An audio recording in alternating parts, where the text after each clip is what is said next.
Grocery stores have their own approach to the ban. Some are saying they'll do their best to enforce it, but they're still going to let people inside to shop, even though they're not wearing a face covering if they just refuse.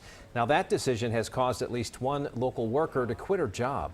Channel 9's Ken Lemon is joining us live now. Ken, you've been going by several stores today looking into what people can expect when they go shopping. Yeah, and it's a difficult situation because the governor says that you have to wear a mask in public when you cannot social distance.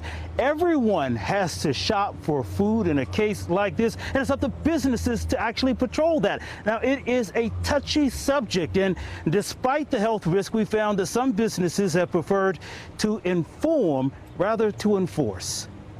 The signs went up today warning Walmart shoppers that local and state laws require face coverings.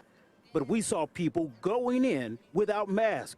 Some told us they have the right to defy the governor's order. I'm not putting that mess on my face. I can't do it.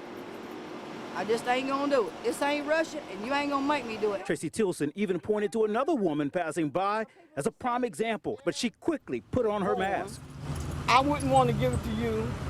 I wouldn't want to give it to you. I'm not wearing that on my face. It smothers me. I'm claustrophobic. But it's common decency to put on a mask and protect me. Beth Clements worked at the Harris Teeter in Matthews for 5 years. Last night she learned that her chain will not require shoppers to wear masks, only encourage it.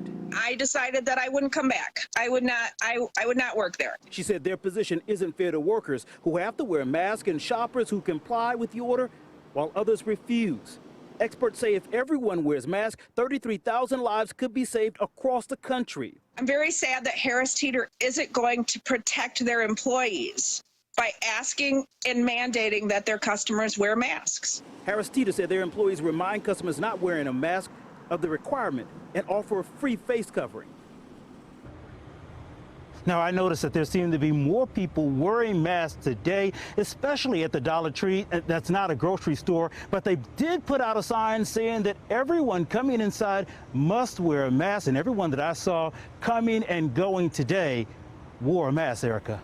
Yeah, well, Ken, your story, though, definitely displaying the different emotions on both sides of this. Very strong emotions. Thank you.